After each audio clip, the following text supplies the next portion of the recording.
Shalom,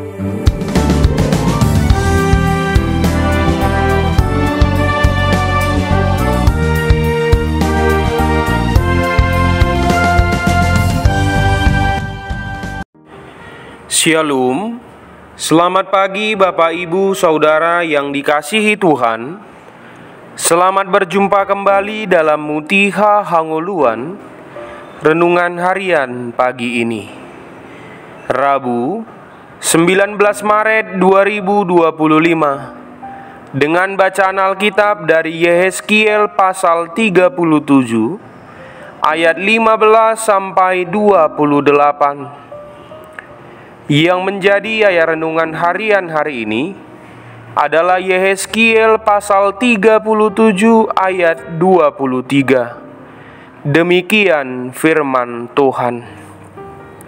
Mereka tidak lagi menajiskan dirinya dengan berhala-berhalanya atau dewa-dewa mereka yang menjijikkan, atau dengan semua pelanggaran mereka.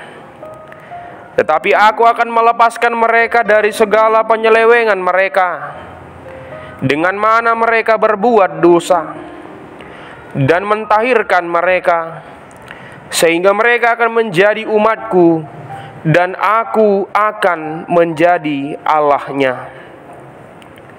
Pertolongan Tuhan.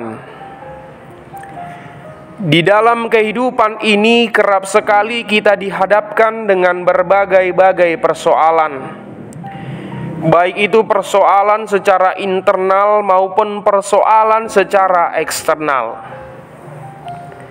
ataupun dapat dikatakan persoalan yang terjadi secara tidak kita undang, bahkan persoalan yang dikarenakan oleh kita sendiri.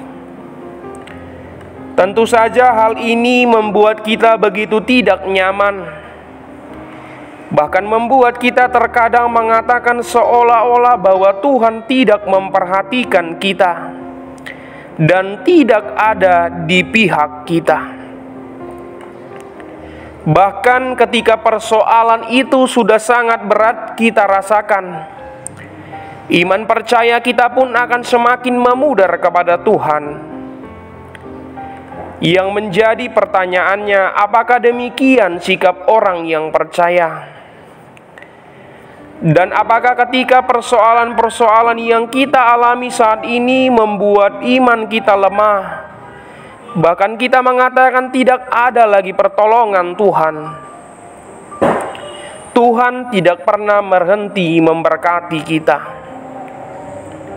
Jika kita senantiasa percaya dan berharap kepadanya, bahkan ketika persoalan itu terjadi karena akibat dosa kita, Tuhan tetap memberikan pertolongan kepada kita. Kita harus memohon dan mengakui dosa-dosa kita. Di dalam 1 Yohanes 1 ayat 9 dikatakan, jika kita mengaku dosa kita, maka Ia adalah setia dan adil, sehingga Ia akan mengampuni segala dosa kita dan menyucikan kita dari segala kejahatan. Saudara yang terkasih dalam Tuhan Yesus Kristus, bangsa Israel telah berbuat dosa di hadapan Tuhan, sehingga mereka dihukum dan dibuang ke Babilonia.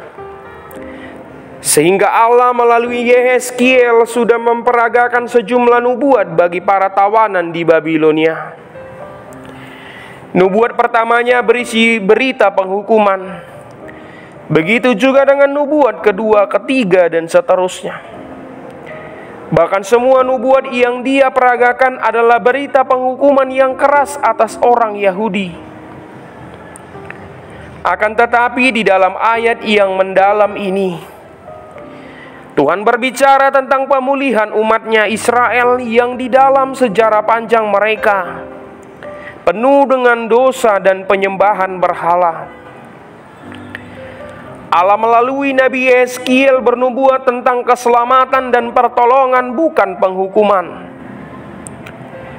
Disinilah kita dapat melihat betapa besarnya pertolongan Tuhan kepada umatnya, bahwa Ia tidak meninggalkan umatnya yang berseru dan berharap padanya.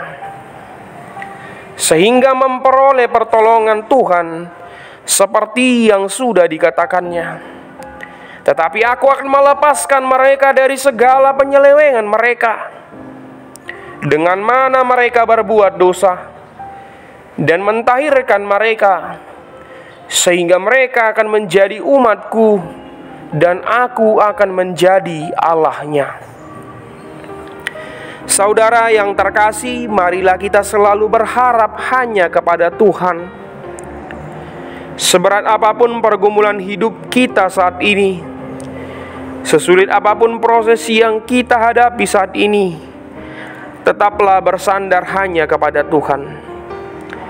Tuhan akan memberikan pertolongan kepada kita jika kita dengan sungguh-sungguh berserah kepadanya.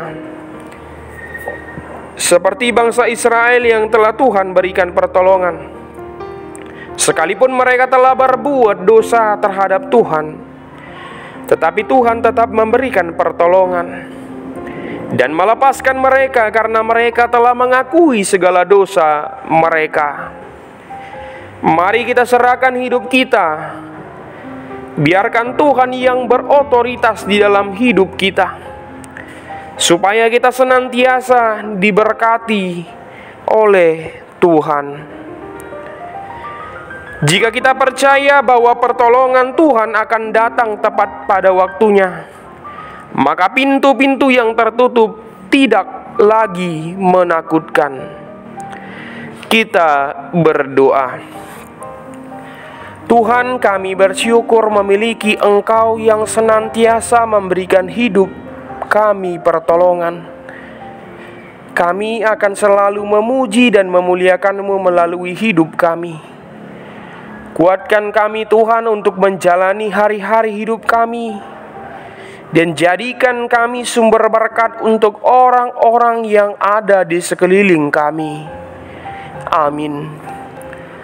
Renungan harian hari ini ditulis oleh calon pendeta Pramana Sakti Pardede STH.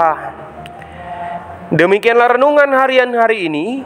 Selamat beraktivitas, Tuhan Yesus memberkati. Shalom.